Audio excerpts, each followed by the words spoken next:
जहाँ तक कहानी बोले तो ये बुद्धवाणी संग्रह त्रिपिटक के सूत पिटक अंतर्गत खुटक निकाय के 15। स्वागत है आप सभी का। आप लोग देख रहे हैं बुद्धास टीचिंग चैनल और हम यहाँ महाकारुणिक तथागत बुद्ध और उनके शिक्षाओं के विषय में चर्चा करते हैं।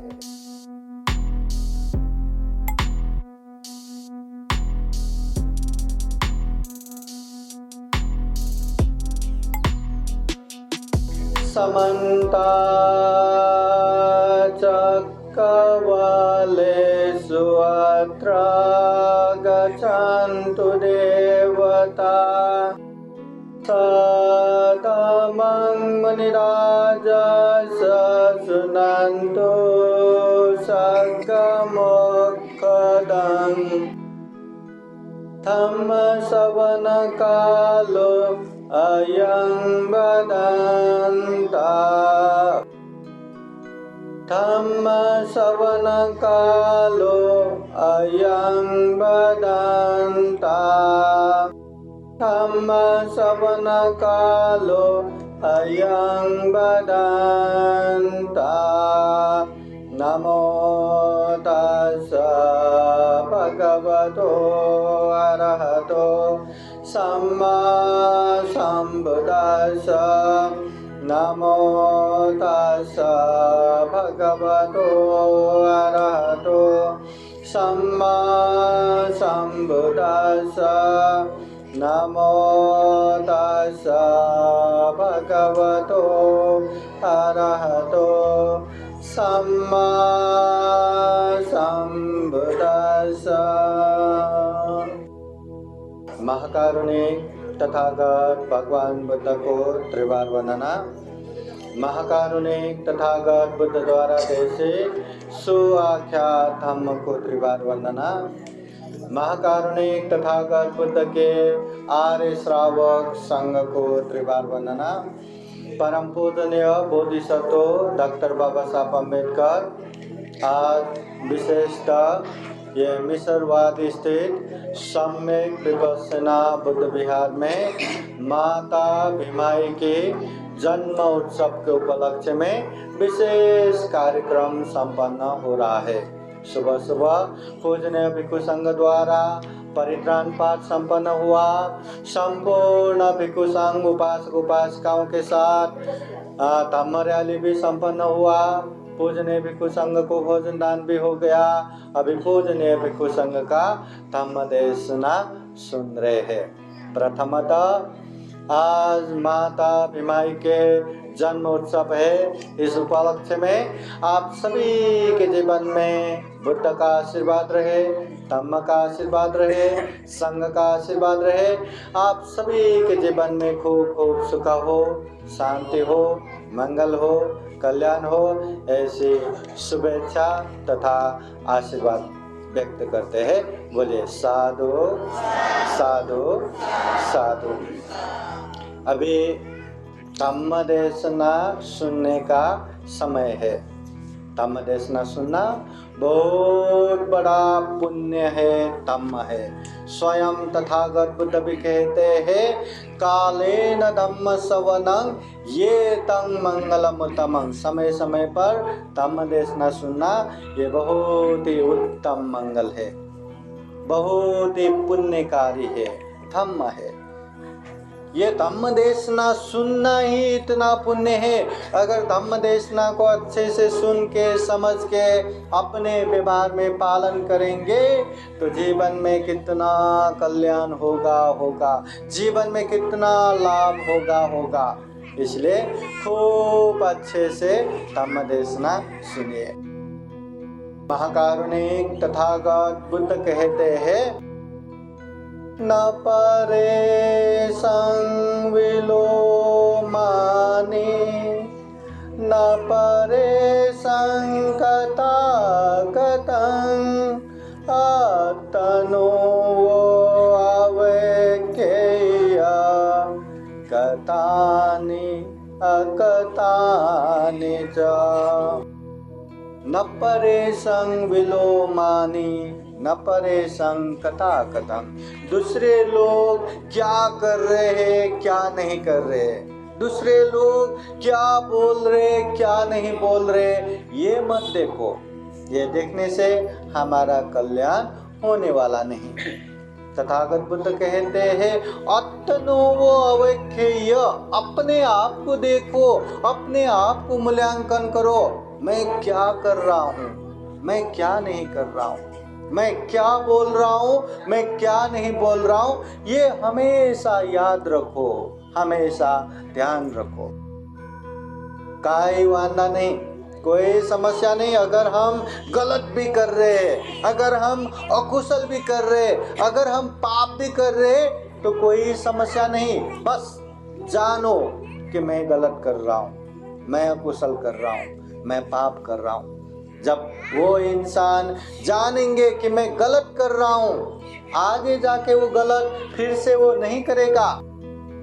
अगर वो इंसान जाने कि मैं पाप कर रहा हूँ, मैं अकुशल कर रहा हूँ, आज नहीं तो कल वो पाप छोड़ ही देगा। इसलिए मैं क्या कर रहा हूँ, क्या नहीं कर रहा हूँ, ये ध्यान में रखो। गलत कर रहे तो समझो गलत कर रहा हूँ, अच्छा कर रहे तो समझो अच्छा कर रहा हूँ, पाप कर रहे तो समझो मैं पाप कर रहा हूँ, और धम्म कर रहे तो भी समझो मैं धम्म कर रहा हूँ। जो इंसान पाप करके भी ये समझता है इससे मेरा फायदा हो रहा है, इससे मुझे पैसा आ रहा है, ये तो धम्म ही है। हाँ, पाप करके भी धम्म समझने वाले इंसान वो पाप से कभी दूर नहीं हो पाएंगे। मगर जो इंसान पाप करके भी मैं पाप कर रहा हूँ ये समझेंगे, आज नहीं तो कल, कल नहीं तो परसों वो पाप से दूर हो ही जाएगा। इसी तरह धम्म में भी ऐसा ही है।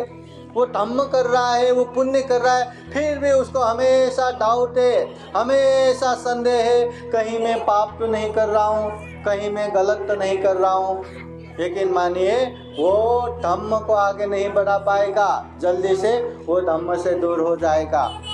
इसलिए धम्म कर रहे तो समझो मैं धम्म कर रहा हूँ, कुशल कर रहे तो समझो मैं कुशल कर रहा हूँ। वो धम्म को खूब अच्छे से संभाल भी लेगा, खूब अच्छे से अभिवृद्धि भी करेगा। इसलिए बुद्ध कहते हैं दूसरे क्या कर रहे क्या नहीं कर रहे वो ना देखो, मैं खुद क्या कर रहा हूँ क्या नहीं कर रहा हूँ ये देखो। जितना हम अच्छा करेंगे उतना कुशल होगा, उतना पुण्य होगा, उतना सुख शांति आएगा। जितना हम गलत करेंगे और कुशल करेंगे उतना पाप होगा, उतना ही दुख पीछे पीछे आएगा। जीवन है, ये जीवन है तो जीवन के साथ साथ कर्म भी है, अच्छा कर्म भी है, बुरा कर्म भी है। जो अच्छा कर्म है वो जो अच्छा कर्म करेगा उसको खूब पुण्य होगा, सुख शांति मिलेगा, और जो भी बुरा कर्म करता है खूब पाप होगा, खूब दुख शांति होगा। तो हमें अच्छा करना चाहिए, हमें हर तरह से अच्छा सोचना चाहिए। इंसानी आदत है हर चीज में ज्यादा से ज्यादा गलत सोचना। तथागत बुद्ध कहते दुनिया में दो प्रकार के लोग दुर्लभ है, एक तो निस्वार्थ भाव से उपकार करने वाला, और दूसरा उपकार को याद करके कृतज्ञ होने वाला। उपकार करने वाला दुर्लभ है कि नहीं? यहाँ कोई हेल्प भी करता है ना, मदद भी करता है ना, उसके बदले कई गुना खुद को फायदा चाहते हैं। 100 रुपया का दान दिया तो 200 रुपये का मान सम्मान ढूंढते हैं, 1000 रुपया दान दिया तो 2000 रुपये का अपना आदर सत्कार ढूंढते हैं। अरे जो उपकार करते हैं उसमें भी स्वार्थ ढूंढते हैं लोग। इसलिए निस्वार्थ भाव से उपकार करने वाले बहुत ही दुर्लभ है, और उपकार को याद करके कृतज्ञ होने वाले भी दुर्लभ है। दुनिया में कितना भी उपकार करो, कितना भी कल्याण करो, उसको याद नहीं करते। बस थोड़ा सा भी गलती किया हो तो वही गलती को याद करके उसने मुझे ऐसा बोला था, उसने मुझे ऐसा किया था, ठहरो मेरी भी बारी आएगी, मैं भी दिखाऊंगा करके द्वेष, दुराभावना, चिड़चिड़ा, गुस्सा ऐसा रख के बैठते हम इंसान। तो उपकार को याद करके कृतज्ञ होना भी आसान नहीं है। इसलिए उपकार करो, निस्वार्थ भाव से उपकार करो, और कोई थोड़ा से थोड़ा भी उपकार करते तो उसको याद करके कृतज्ञ बना करो। इससे हमारा पॉजिटिव एटीट्यूड बढ़ेगा, हम ज़्यादा से ज़्यादा सकारात्मक हो पाएंगे, अच्छे अच्छे चीज़ देख के मन को प्रसन्नता प्रमुदित कर पाएंगे, और इससे ज़्यादा से ज़्यादा पुण्य होने का चांसेस रहेगा। हर चीज़ में सकारात्मक रूप से देखो। आज भीमाई जयंती, ये सम्यक विपश्यना बुद्ध विहार में कार्यक्रम हो रहा है। इसको पॉजिटिव देखा जाए कि नेगेटिव देखा जाए? पॉजिटिव देखना चाहिए। देखो, ये दीपंकर भंते ने ये कार्यक्रम का आयोजन किया तो ढेर सारे उपासक उपासिकाएं इस कार्यक्रम में जुड़ गए। दिशा विदिशाओं से पूजनीय भिक्षु संघ आर्यगण ये कार्यक्रम में आ गए, और कितने तो बाहर से भी आए हुए उपासक उपासिकाएं हैं। अच्छी बात हो गया ना। पूजनीय भिक्षु संघ का धम्म देशना हो रहा है, अच्छी बात हो गया ना।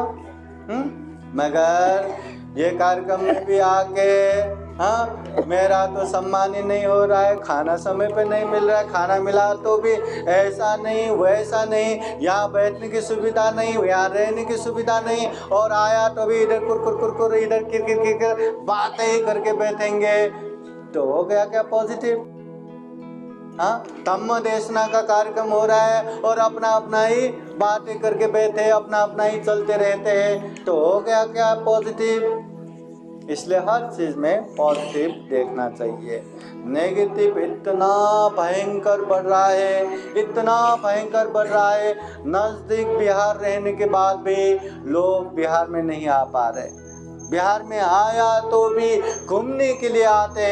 यहाँ महाकारुणिक तथागत बुद्ध के प्रतिमा है, बाबा साहब के प्रतिमा है, उनके आदर्शों को जान के पालन करना तो दूर, केवल फोटो खींच के घूम फिर के वैसे ही टाइम पास करके बैठते हैं। देखो ना, आज के समय में अपने लोग इतना नेगेटिव बढ़ रहा है, इतना फ्रस्ट्रेशन बढ़ रहा है, लोग कितने डिप्रेशन में जा रहे हैं, कितने बच्चे भी एकदम तनाव में आके कितने तो आत्महत्या कर रहे, सुसाइड कर रहे, फांसी ले रहे।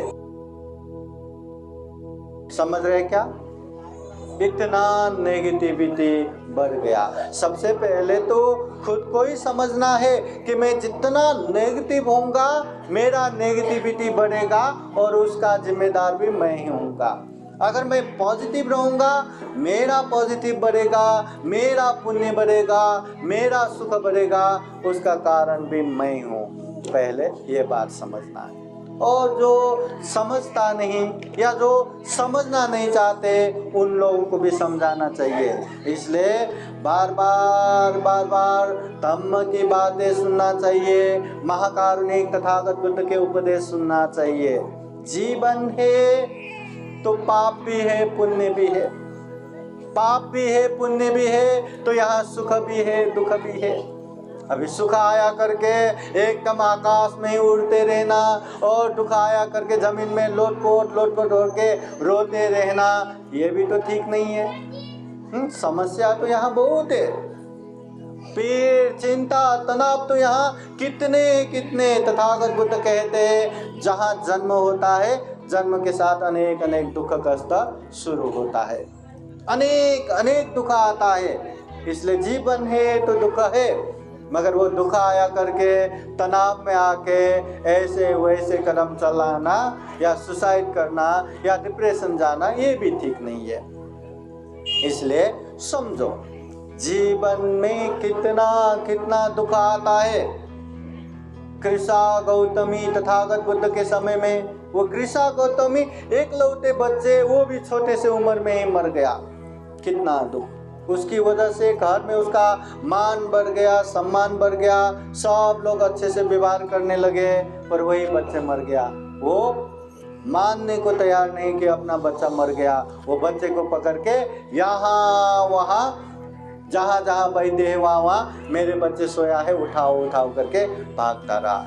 वो तो बुद्ध के पास पहुँचा, उसका कल्याण हो गया। बुद्ध के समय में पताचारा, जिसके जीवन में एक ही दिन में इतना दुख का वज्रपात हो गया, एक ही दिन में उसके पति को जहरीला सांप डस के मार दिया। उसी समय अपने छोटे बच्चे, अभी अभी जन्म हुआ था, वो चील उसको पकड़ के लेके गया। छोटा सा दूसरा बच्चा वो बहते हुए पानी में बांध भगा के लेके गया। सारा परिवार खत्म। बाकी जो माता पिता भाई, रात भर बारिश होने से घर गिर के तीनों के तीनों मर गया। एक एक मसान में जला रहा है। कितना दुख। पागल हो गए, कुछ समझ में नहीं आ रहे। जिस श्रावस्ती नगर में इतने तनाते परिवार के एकलौती पुत्री होके आराम से जी रहे थे, वही पताचारा बिना वस्त्र के वहीं घूमते रहना पड़ा, नंगे नंगे घूमते रहना पड़ा। वो तो उसका पुण्य, उसका पारमिता कि पताचारा को तथागत बुद्ध मिला और उसका कल्याण हो गया। ऐसे बुद्धकालीन बहुत सारे उदाहरण मिलता है, बहुत सारे कहानियां मिलता है। जीवन में अनेक दुख आते हैं, सबके जीवन में आते हैं। जो पताचारा, जो कृषा गौतमी, जो उत्पल वर्णा, इन लोगों की जो दुख की बातें हम करते हैं ना, वो तो बुद्ध मिलने के बाद अनंत हो गए, दुख मुक्त हो गए। दुख मुक्त होने के लिए भी कम से कम 10 पारमिता पूर्ण होना चाहिए। दान का पारमिता पूर्ण होना चाहिए, शील का पारमिता पूर्ण होना चाहिए, नैष्क्रम्य का पारमिता पूर्ण होना चाहिए, वीर्य का पारमिता पूर्ण होना चाहिए, प्रज्ञा का पारमिता पूर्ण होना चाहिए, शांति का पारमिता पूर्ण होना चाहिए, सत्य का पारमिता पूर्ण होना चाहिए, अधिष्ठान का पारमिता पूर्ण होना चाहिए, मैत्री का पारमिता पूर्ण होना चाहिए और उपेक्षा का पारमिता पूर्ण होना चाहिए। जो व्यक्ति 10 पारमिता पूर्ण करते हैं, होते हैं, वही व्यक्ति दुख मुक्त हो सकता है। तो दुख मुक्त होने का पारमिता पूर्ण है, फिर भी जीवन में कितना कितना दुख भुगतना पड़ा। जीवन है तो दुख आता है, तो इसका मतलब ज्यादा ही दुख तनाव में आके कुछ भी कदम चलाना ये सही नहीं है। अभी ये तो बुद्धकालीन कहानियां हो गया। आप लोगों को जातक कहानियां पता है, माहिती है कि नहीं? जातक कहानियां माहिती है, पता है? जातक कहानी बोले तो ये बुद्धवाणी संग्रह त्रिपिटक के सुत्त पिटक अंतर्गत खुटक निकाय के 15 विविध ग्रंथों में एक ग्रंथ है जातक। जातक में बोधिसत्वों की कहानी रहता है। जिस समय 10 पारमिता, 10 उपपारमिता, 10 परमत पारमिता पूर्ण करते हैं, उस समय की कहानियां ये जातक है। जैसे मोरल लेसन का, नैतिक शिक्षाओं का जो कहानी रहता है ना, तो वो है जातक कहानी। अभी जातक कहानी के कुछ बहुत सारे कहानियां है, उसमें भी विशेषतः वानर के या माकड़ या मंकी जिसे कहते हैं ना, वो वानर के कुछ कहानी आप लोगों को बताता हूँ कि जीवन में इतना बड़ा समस्या आया तो क्या करना चाहिए। अभी देखो, एक कहानी है वानरिंद जातक। तो ये जातक कथा में कैसा है, एक जंगल में एक वानर रहता है जो बोधिसत्व है, जो बहुत ही बड़ा, बहुत ही अच्छा है। वो जंगल में यहाँ वहाँ घूमते घूमते एक बार वो बड़े नदी के उस किनारे के जंगल को देखते हैं और वो जंगल में बहुत ही अच्छे अच्छे फल फ्रूट देखते हैं। तो वो देखने के बाद वो सोचते हैं कितना अच्छा होता मुझे वो जंगल में जाके वो फल खाने को मिलता। तो नदी बहुत बड़ा, पार करे तो कैसे। फिर देखते देखते गए तो एक नदी में बीच में बहुत बड़ा पत्थर था। तो उसने सोचा अगर मैं नदी से कूद के वो पत्थर होके उस किनारे जाऊं तो मैं जा सकता हूं। तो उसने क्या किया, वैसे ही जोर से नदी के बीच के पत्थर में पैर रख के वो उस किनारे जाते हैं। तो वहां पहुंचने के बाद तो इतना फल, इतना अच्छे फल, वो ये पेड़ में वो पेड़ में जा के फल खाते हैं। मगर रात को वहां रहने का मतलब अच्छा नहीं है, कोई भी जंगली जानवर आके उसको मार सकते हैं। तो क्या करे, तो वो फिर से वैसे ही नदी पार करके आते हैं। सुबह सुबह नदी के वो पत्थर में पैर टेक के उस तरफ जाते और रात को फिर वैसे ही वापस आते। तो ऐसे आते जाते वो नदी में रहने वाले घड़ियाल ने देखा, गोही ने देखा। तो वो घड़ियाल को ऐसा लगा कि इतने फुर्तीले ये वानर का हृदय खाना चाहिए, कितना अच्छा होता। तो वो हृदय खाने के लिए अभी वो वानर को पकड़ना है, हाँ वो माकड़ को पकड़ना है। और पकड़ने के लिए कैसे पकड़ेंगे, जंगल में जाके तो पकड़ नहीं सकता। घड़ियाल तो गोही तो पानी में रहने वाले। तो उसने क्या किया, वो बीच वाले पत्थर में ही वही पत्थर जैसा ही बैठा रहा, जैसे वो आएंगे उसको पकड़ेंगे। समझ रहे क्या? अभी वो गया है उस जंगल में, उसको वापस आना है इस जंगल में, और आने जाने का रास्ता एक ही मात्र वो है। नदी बहुत बड़ा है, बीच में एक पत्थर है, वो पत्थर के मदद से उस किनारे आना है। अगर नहीं आए तो उधर भी उसका जान का कोई भरोसा नहीं। और कोई वहां आके बैठे हैं पत्थर में, अब क्या करेंगे, कैसे बचेंगे, कैसे बचेंगे? उसका तो रहा तो भी खत्म, गया तो भी खत्म, ऐसे हालत, मतलब उपाय ही नहीं, अभी क्या करेंगे? पर वानर तो वानर है, वो भी बोधिसत्व है। उसने आइडिया लगाया, पहले तो देखा ये पत्थर अचानक से इतना बड़ा कैसे हो गया। सुबह आए तो इतना बड़ा नहीं था, ये कैसे? बारिश हुआ वो भी नहीं, तो पत्थर पानी कम हुआ वो भी नहीं, तो ये पत्थर कैसे बड़ा हो गया? और दिख भी नहीं रहा है, इतने दूर है। तो लगा कहीं ये घड़ियाल का चाल तो नहीं। तो उसने ए पत्थर ए पत्थर ए पत्थर करके बार बार बुलाने लगा। अरे कल परसों तो ऐसे आवाज देने वाले, मेरे प्रश्न का जवाब देने वाले, आज क्यों इतना शांत है? ए पत्थर करके बुलाने लगा। अभी घड़ियाल भी घड़ियाल है, कब तक रुका रहेगा, कब आएंगे कब पकड़ेंगे करके बैठे, पर बार बार आवाज दे रहे। तो उसको भी लगा कहीं ये पत्थर उसको जवाब तो नहीं देते, है ना? तो उसने भी हाँ वानर करके जवाब देने लगे। तो जवाब देते ही वानर को तो समझ में आया यहाँ तो पत्थर नहीं घड़ियाल है। तो उसने पूछा तुम वहां कौन हो, कौन बैठे? मैं घड़ियाल हूँ। क्यों बैठे? मैं तुम्हें पकड़ने के लिए बैठा हूँ। अब ऐसा कहने पे क्या करेंगे, गया तो पकड़ेगा, नहीं गया तो वही मारा जाएगा। अब क्या करे, जाना तो यही। तो बानर ने एक आइडिया लगाया, तो ऐसा करो तुम अपने मुंह को एकदम आ करके खुला रखो, मैं तुम्हारे मुंह पे ही छलांग लगा के आता हूँ, तुम मुझे पकड़ो।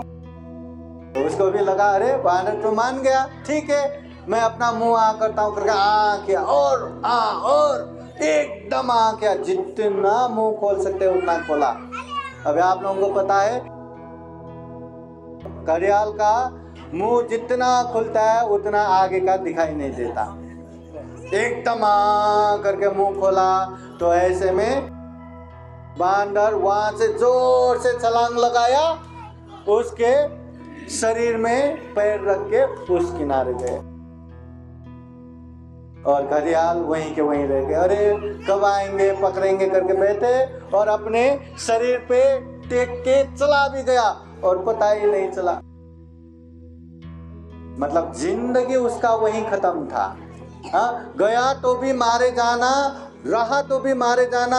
ऐसे स्थिति में भी उसने अपना छोटा सा आइडिया लगाया जिंदगी बच गया।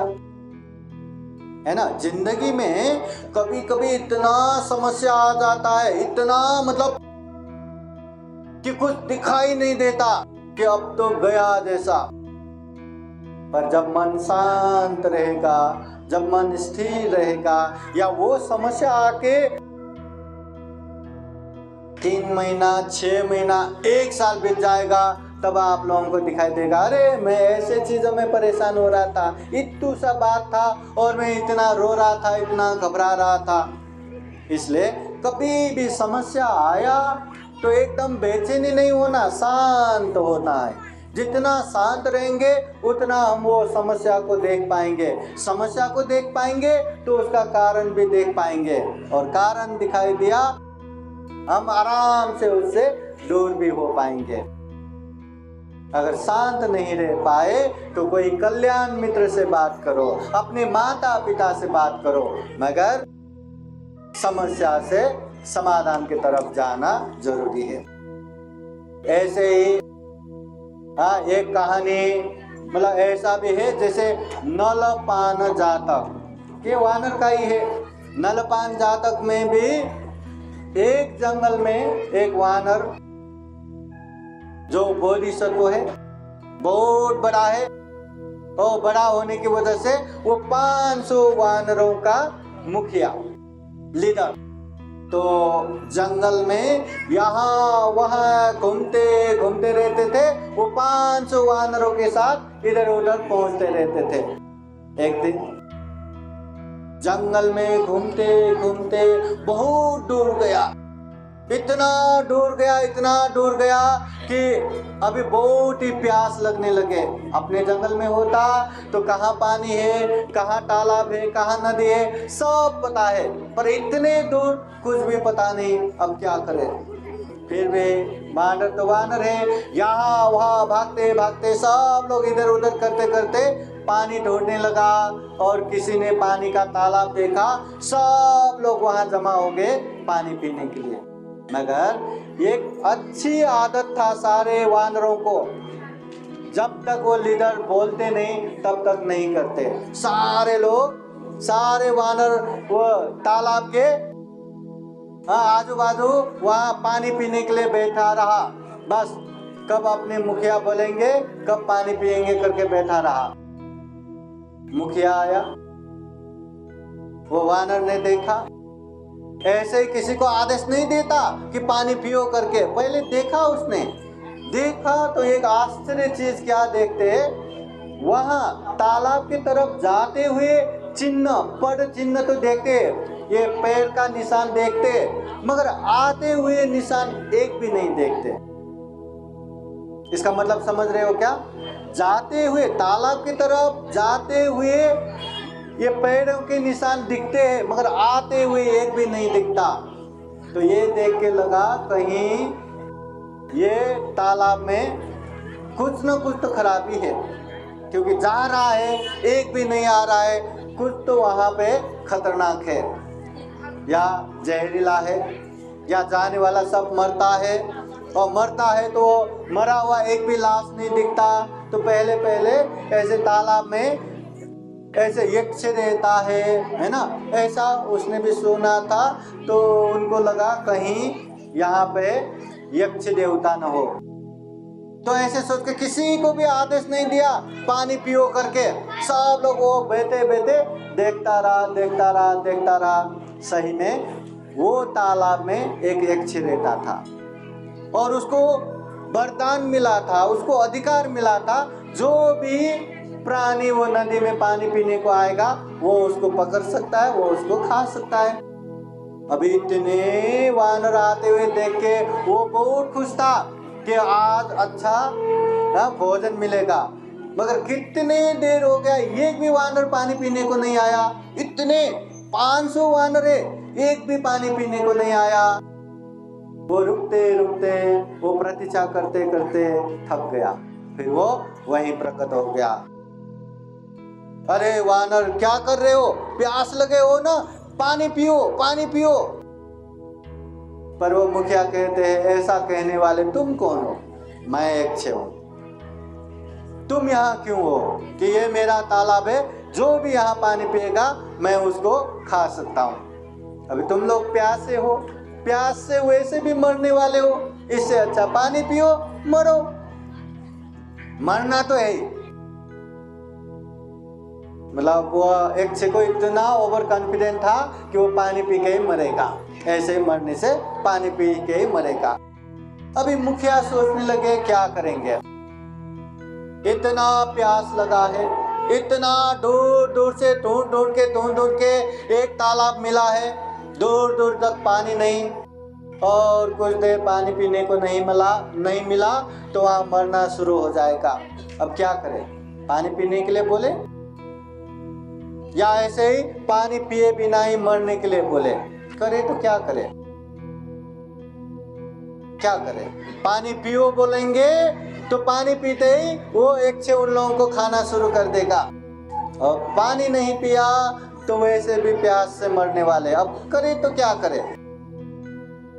देखो जीवन में कितना बड़ा समस्या है, आगे जाओ तो भी मृत्यु है, पीछे जाओ तो भी मृत्यु है, खड़ा रहो तो भी मृत्यु है, क्या करे? अभी वानर तो वानर है, और उसमें भी वो मुखिया तो बोधिसत्व है, तो उसने थोड़ा सा दिमाग लगाया कि जितने भी गए हैं वो लोग नहीं आए, तो ये जो यक्ष देवता कह रहे ये सच है, वहां गया तो ये खा लेगा। जो वहां तालाब में जाके पानी पिएगा वो उसको पकड़ेगा, मारेगा। वो तालाब से बाहर आके नहीं पकड़ रहा है, इसका मतलब उसका शक्ति नहीं है कि वो तालाब के बाहर आके किसी को पकड़े, किसी को मारे। तो उसने तुरंत सारे जो भी ताकत बचा हुआ वानर है सबको बोल दिया, जाओ यहाँ वहां से नल पान लेके आओ। नल बोले तो एक ऐसा लकड़ी जैसा लंबा लंबा रहता है जिसमें अंदर से खोखला रहता है, पाइप जैसा नल। तो ऐसा नल लेके आओ, जाओ। तुरंत समझ गए सारे वानरों ने, ऐसे नल लेके आए, बीच बीच में जो खोखला था तो उसको लंबा लंबा करके रखा, और जिसको जल्दी जल्दी प्यास लगा है वो जैसे पाइप से पानी पीते हैं ना, हम नारियल पीते हैं ना, हाँ वैसे ही लंबे लंबे दूर से देख के सबने पानी पीना शुरू किया। देखते ही देखते सारे वानरों ने नल लाया जंगल से, और दूर दूर से पानी पीने लगा। पानी भी पी रहे, प्यास भी बुझा रहे, और तालाब में भी नहीं आ रहे। तो तालाब में नहीं आए तो तालाब से बाहर नहीं निकल सकते वो यक्ष, किसी को पकड़ नहीं सकता, किसी को मार नहीं सकता।